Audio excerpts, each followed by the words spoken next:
ਦਾ ਕੀ rate ਹੈ ਔਰ ਕਿਹੜੀ ਇਹ ਨਸਲ ਦੀ ਹੈ, ਕਿਹੜੀ ਜਗ੍ਹਾ ਤੋਂ ਲਿਆਉਂਦੇ ਨੇ, ਕਿਤਨੀ ਮਿਹਨਤ ਨਾਲ ਲਿਆਉਂਦੇ ਨੇ, ਇਹ ਬੇਟਾ ਕਿੱਥੋਂ ਇਹ ਤੁਸੀਂ ਲੈ ਕੇ ਆਉਂਦੇ ਹੋ ਮੱਛੀ? ये मंडी तो लैके आते हैं, मच्छी मंडी लगती है पूरे लैके ਉਧਰ ਜ਼ਰਾ ਜ਼ੋਰ ਨਾਲ ਬੋਲੋ। ये मच्छी मंडी तो लैके आने मंडी लगती है उत्थे बोली ਅੱਛਾ, ਤੇ ਕੀ ਰੇਟ ਨਾਲ ਲੈ ਕੇ ਆਉਂਦੇ ਹੋ?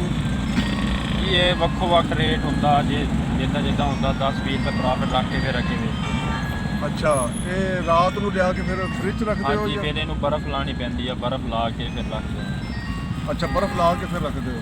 ਅੱਛਾ, ਤੇ ਕਿਹੜੀ ਨਸਲ ਦੀ ਹੈ? ਮਸਲ ਕਿਹਾ ਇਹ ਕਾਲਾ ਰਹੂ ਆ, ਇਹ ਥੈਲਾ ਆ, ਬਿਗ ਐਡ ਆ, ਤੇ ਇਹ ਸਿਲਵਰ ਆ ਥੈਲਾ। ਇਹਨੂੰ ਫੜੋ, ਇੱਕ ਮੱਛੀ ਨੂੰ ਹੱਥ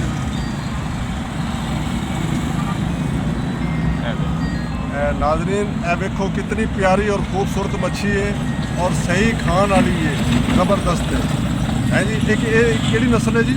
ये थैला ਇਹਨੂੰ ਥੈਲਾ ਕਹਿੰਦੇ ਨੇ। ਹਾਂਜੀ ਇਹ ਸਾਰੇ ਤੋਂ ਬੜੀ ਇਹ ਹੀ ਹੈ। ਹਾਂਜੀ ਸਾਰੇ ਤੋਂ। ਹਾਂ ਨਾਜ਼ਰੀਨ, ਇਸ ਨੂੰ ਥੈਲਾ ਕਿਹਾ ਜਾਂਦਾ ਹੈ ਔਰ ਇਹ ਖਾਣੇ ਦੇ ਵਿੱਚ ਬਹੁਤ ਲਜ਼ੀਜ਼ ਹੈ।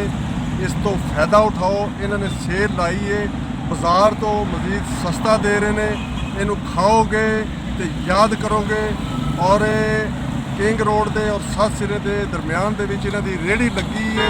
ਇਹਨਾਂ ਕੋਲੋਂ ਥੈਲਾ ਮੱਛੀ ਦਾ ਨਾਂ ਹੈ। ਇਹ ਪੁੱਛ ਕੇ ਦੱਸ ਕੇ ਇਹਨਾਂ ਕੋਲ ਲੈ ਕੇ ਜਾਓ ਤੇ ਤੁਹਾਨੂੰ ਖਾਣੇ ਦਾ ਜ਼ਾਇਕੇ ਦਾ ਪਤਾ ਲੱਗੇਗਾ ਕਿ ਵਾਕਈ ਇਸ ਮੱਛੀ ਦੇ ਵਿੱਚ ਕੋਈ ਰਸ ਹੈ।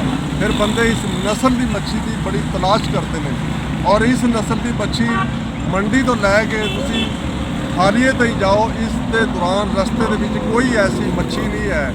ਇਹਨੂੰ ਲੈ ਕੇ ਜਾਓ ਔਰ ਇਨਸ਼ਾਅੱਲਾ ਤਾਲਾ ਤੁਹਾਨੂੰ ਖਾਣੇ ਦਾ ਪਤਾ ਲੱਗੇਗਾ ਔਰ ਇਸ ਬੱਚੇ ਦੀ ਰੋਜ਼ੀ 'ਚ ਅੱਲਾਹ ਤਾਲਾ ਇਜ਼ਾਫਾ ਪਾਏ। ਜੀਦਾਰ ਕਮੋ ਨੂੰ ਕਮੈਂਟ ਕਰੋ, ਸਬਸਕ੍ਰਾਈਬ ਕਰੋ, ਲਾਈਕ ਕਰੋ। ਇਸ ਦੇ ਨਾਲ ਹੀ ਸਾਨੂੰ ਜਲ ਦਿਓ। ਓਕੇ, ਅੱਲਾਹ ਹਾਫਿਜ਼।